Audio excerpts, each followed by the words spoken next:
Bila pengerusi maklumkan tadi, ribuan rakyat Kedah menyambut kepulangan Yang Berhormat Datuk Seri Sanusi di lapangan terbang, menyerbu, nak peluk, nak cium, macam nak kucup Hajar Aswad. Saya tengok Sanusi 3 kali, taklah gelap sangat.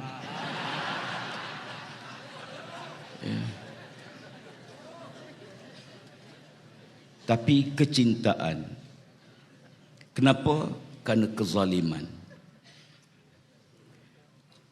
Kebetulan malam ini kita berada di awal tahun Hijrah.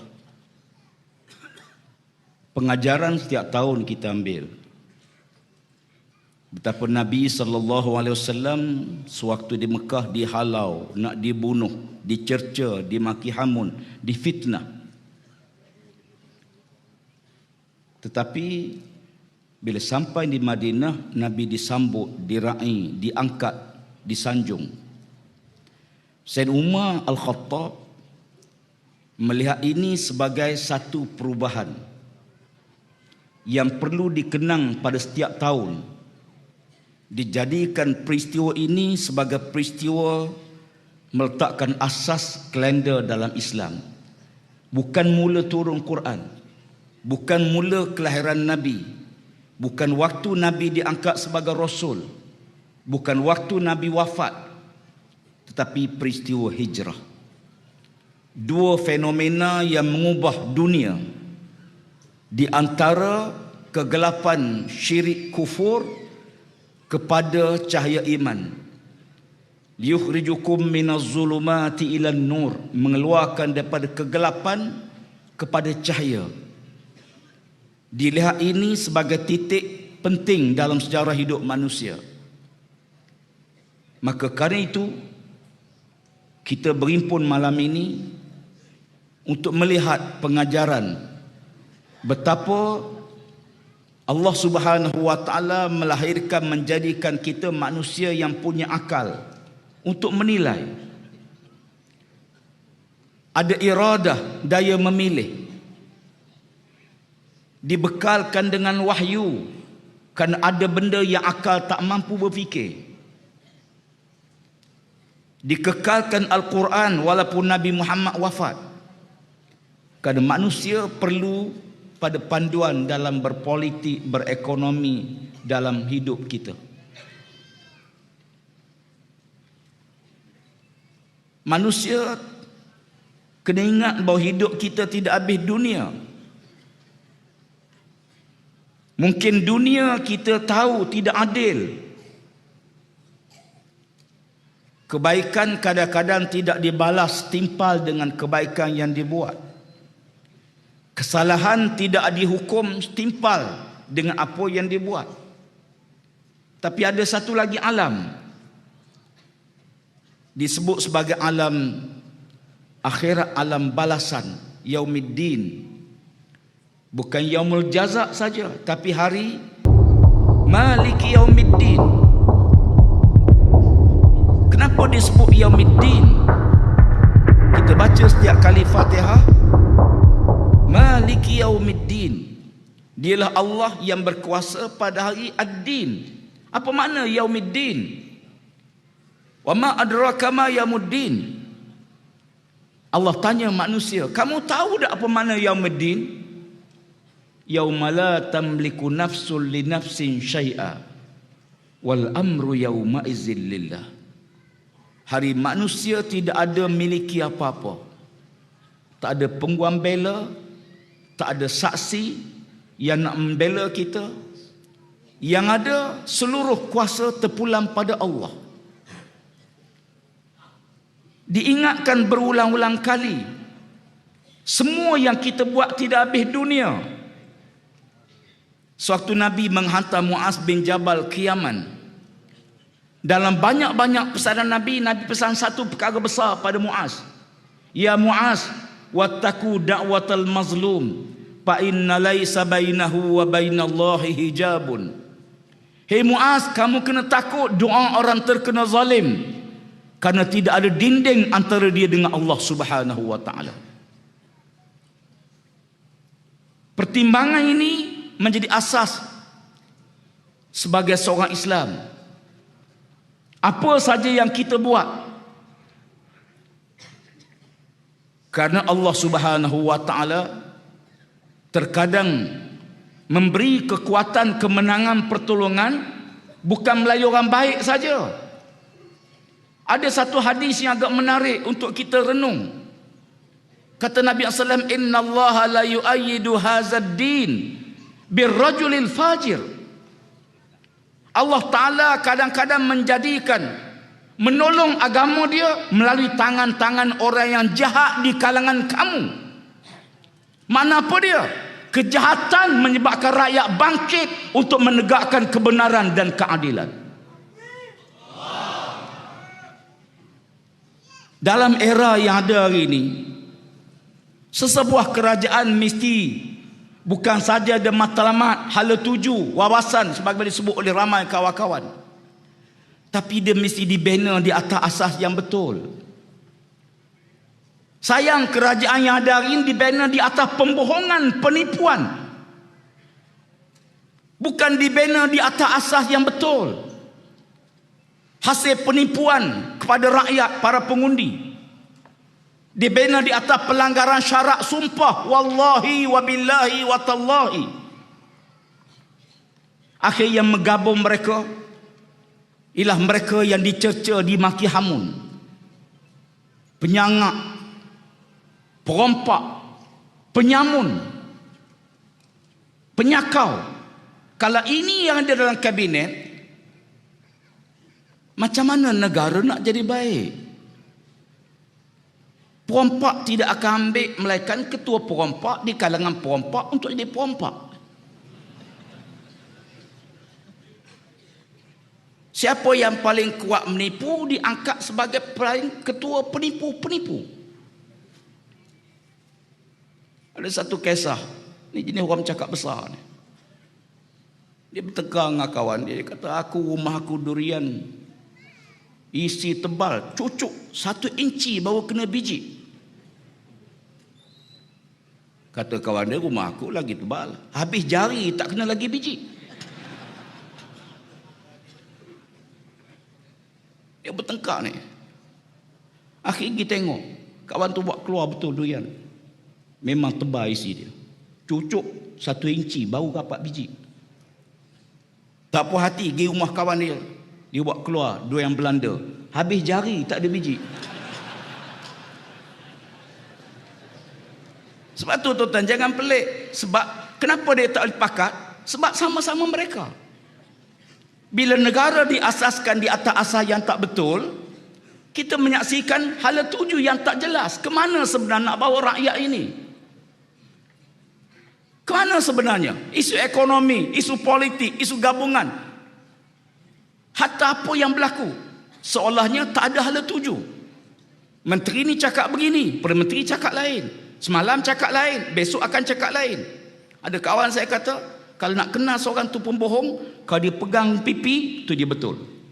Kalau dia pegang misai, tu betul. Kalau dia gosok-gosok rambut, betul. Kalau dia cakap, baru dia menipu.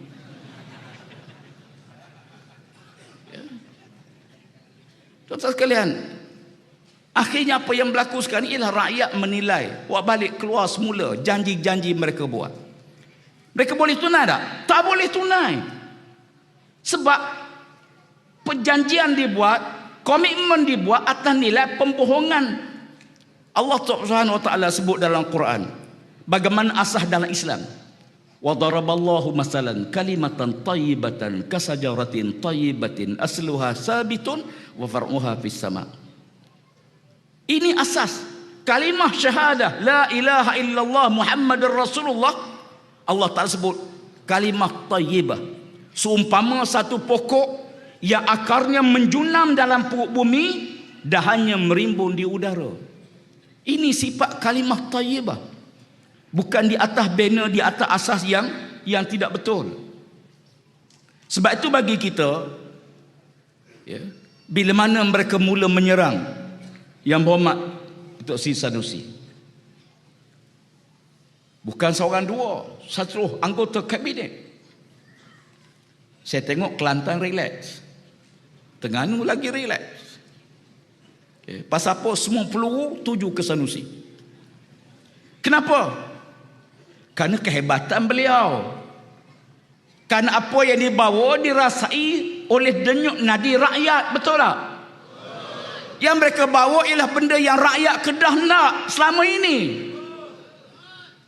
Kerana mereka beliau juga ialah panglima perang, pengarah pilihan Perikatan Nasional. Dan mereka tahu bahawa kita sedang berada di atas landasan betul. InsyaAllah 12 hari bulan ke 6 negeri tidak mustahil kita akan kuasai, insyaAllah. 2 hari lepas saya bertemu dengan seorang kuat UMNO di Putrajaya. Sambil-sambil minum saya tanya macam mana pandangan dia dengan isu yang berlaku kepada saudara Sanusi.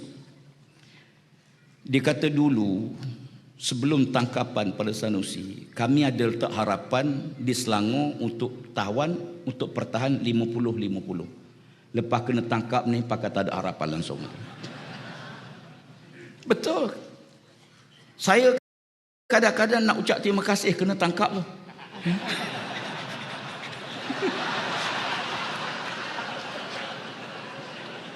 Betul. Tapi jangan keraklah sekali cukuplah.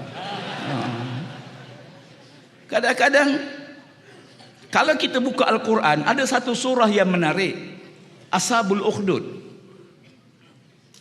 Tuan-tuan kalau baca surah Al-Ashabul Ukhdud, macam mana satu negara bertukar akidah menjadi Muslim kerana seorang pemuda. Ayahnya mengutuskan dia untuk pergi belajar daripada seorang tukang sihir.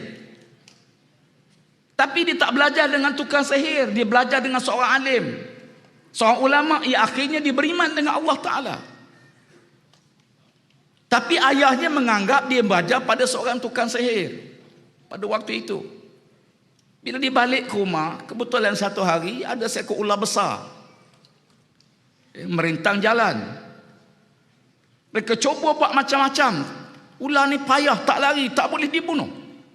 Lalu pemuda tadi mengambil seketul batu, kemudian memukul baling pada ular tadi, ular pun mati.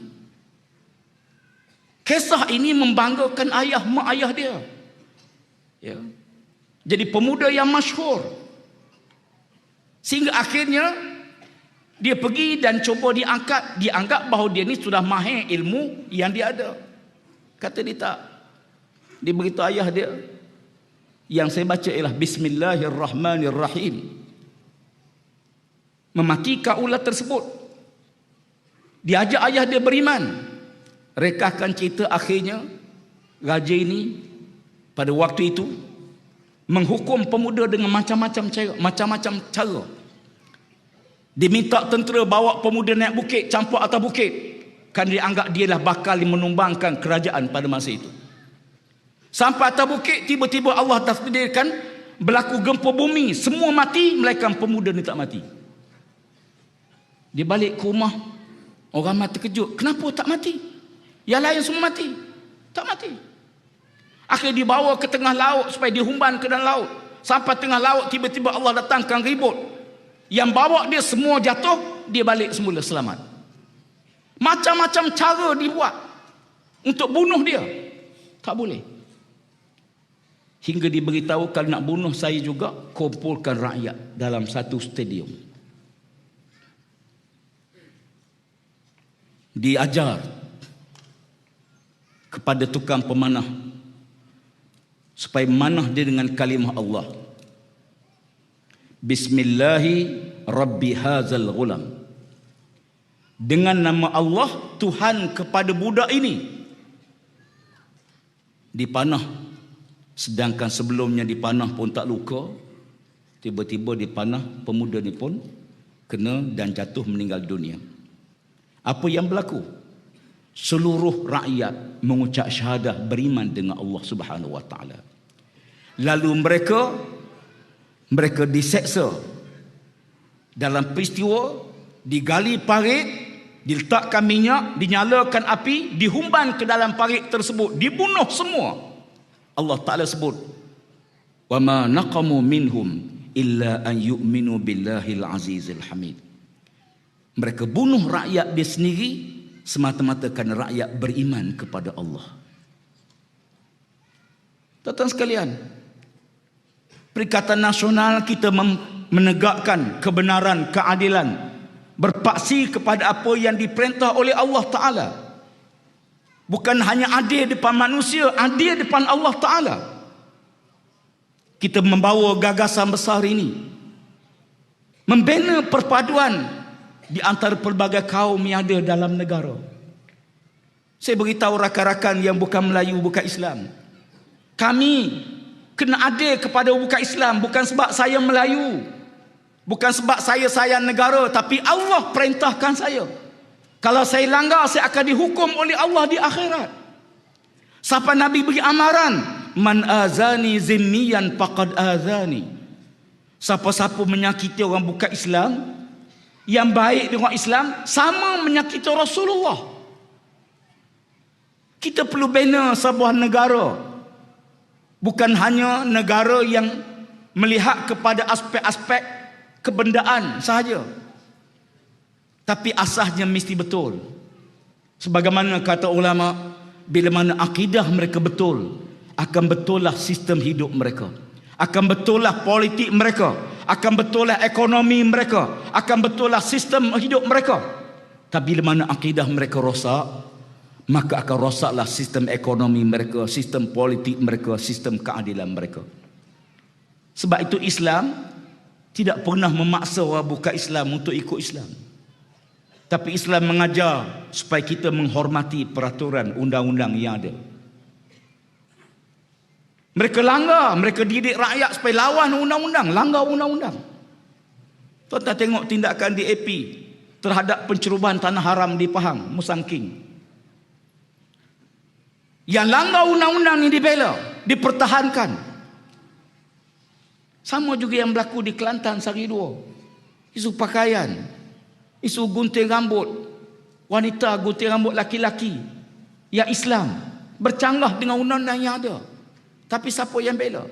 Sebenarnya kita nak didik rakyat untuk patuh undang-undang atau langgar undang-undang. Sebab itu bagi kita, bila saudara yang berhormat saudara Sanusi beritahu, dia akan pergi ke balai, tak payah tangkap lah. Ya, akan pergi. Malam tu saya mesyuarat dengan dia.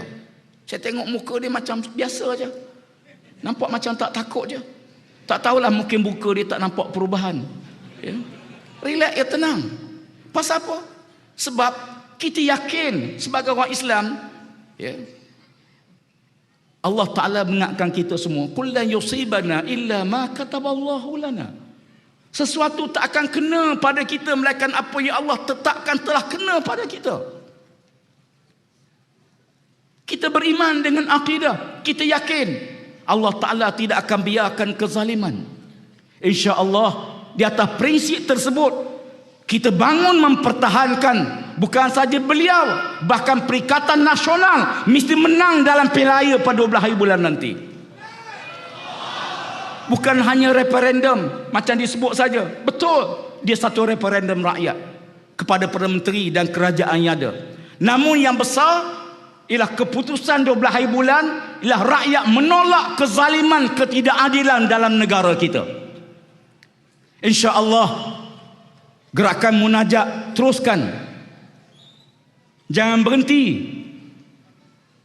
Libatkan gerak kerja kita bersama. Pastikan jumlah peratus keluar mengundi yang dapat kita tingkatkan. Anak-anak kita pastikan balik mengundi, biar semua kita ada saham dalam kemenangan nanti, insya-Allah. Namun perkara yang penting, jangan jauh dengan Allah Subhanahu wa taala. Jangan putus hubungan dengan Allah. Usaha kita, ikhtiar kita, doa kita, namun ketentuan milik Allah Subhanahu wa taala. Kita yakin dan percaya dengan penuh keimanan kita kepada Allah bahawa Allah Subhanahu wa taala akan membantu dan menolong kita bila mana kita melayakkan, mencukupkan syarat. In tansurullah yansurkum wa yusabbit aqdamakum. Kalau kamu tolong agama Allah, Allah akan tolong kamu dan meletakkan pendirian kamu, insya-Allah. Mudah-mudahan kita bersama pada malam ini balik dengan penuh semangat untuk bekerja. Semua orang mesti berusaha memastikan bahawa kemenangan kita pada 12 hari bulan nanti adalah kemenangan yang total, yang akan meraih kemenangan besar pula insya-Allah di peringkat persekutuan selepas itu insya-Allah. Siru ala barakatillah. Sebelum kita mendengar ucapan daripada yang berhormat Datuk Seri Sanusi yang kita raikan pada malam ni, saya pun tak tahu apa dia nak sebut. Mudah-mudahan tak ada kes baru, ya. Dan mudah-mudahan penjelasan beliau akan menyemarakkan kita semua untuk terus bekerja. Assalamualaikum warahmatullahi wabarakatuh. Takbir, takbir, takbir. Perikatan, perikatan, perikatan. Assalamualaikum warahmatullahi wabarakatuh.